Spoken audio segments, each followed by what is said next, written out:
So do you fear that these arrests are part of China further consolidating its power over Hong Kong? Oh, they certainly are. And these are not the only arrests that we're going to see this year, because, first of all, the Hong Kong police actually announced that they were going to conduct further investigations and that further arrests could occur. And that means they certainly will, because Beijing has now created this cycle of arrests trying to intimidate. People then resist, and then they're going to arrest more people. Since the events that we saw last year with the new national security law, how has life changed for people in Hong Kong?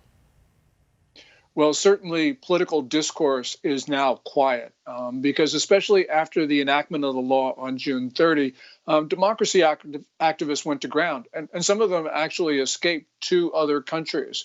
Now we're starting to see Hong Kong people resist in ways, for instance, singing the unofficial anthem, Glory to Hong Kong. They do that spontaneously in shopping malls.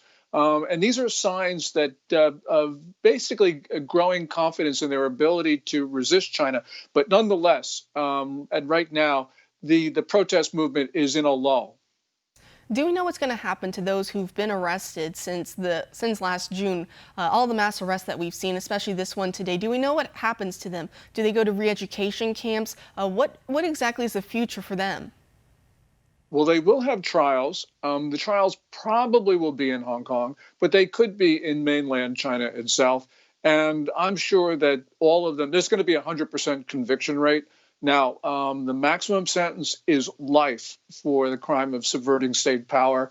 Probably people will get somewhere between 3 and 10 years. But obviously, this is an attempt to keep people off the streets. What is important for Hong Kong is to see whether this continues. As a number of people have said, this is an insurgency. Insurgencies can melt away, but they usually come back. And I think that this is going to be something that we're going to see at the end of this year. And now, of course, we see pro-democracy activists in Hong Kong, and they're calling on the European Union now to halt their New Deal with China. Can you talk to me a little bit more about that? Yeah, the European Union last week announced a comprehensive investment agreement, the CAI. And it was, first of all, just really a memorandum of understanding. It hasn't been finalized, but clearly there are a lot of people in the EU who are unhappy about this, especially because, first of all, it's not a good deal for Europe, for one thing. China really has just made a number of promises, for instance, on labor rights, which are really cynically made. But nonetheless, there's going to be a number of people in Europe who are very much against this. And clearly now, with Xi Jinping, the Chinese ruler, doing something like this, there's going to be even less support for this investment agreement. So we've seen the aggression growing, especially in recent years and recent months. China against the Uyghur Muslim population, China in the South China Sea, China against the Indian border, China in Hong Kong. We're seeing this growing aggression, and now recently we're seeing the Chinese president. He's telling his soldiers to be prepared for combat at all time. What do you make of his remarks? This is really interesting. What has occurred over, for instance, the last week has been stunning in terms of the numbers of developments.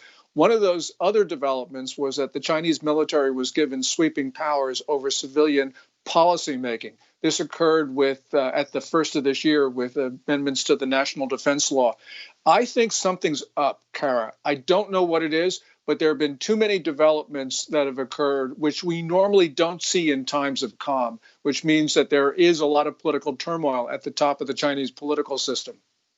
Do you have any information? A few weeks ago, we heard the DNI here in the U.S., John Ratcliffe, and he was saying that there is reports that in China they're experimenting at least with genetically modifying troops and soldiers, and it seems so sci-fi. But is there any truth to those reports?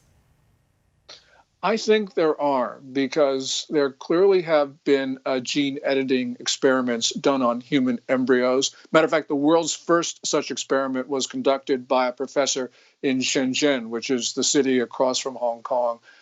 That professor was jailed, but he clearly had state support for doing this. And one of the things that he tried to do, he said he was trying to make the babies resistant to HIV/AIDS, but there are reports that Professor He was actually trying to increase the intelligence of the embryos. And there were 3 people born from those modified embryos. So China's clearly trying to do this. they've been mixing, for instance, pig and monkey DNA to create new forms of animals. I mean, this is really weird science. It is considered to be unethical, and clearly it's dangerous.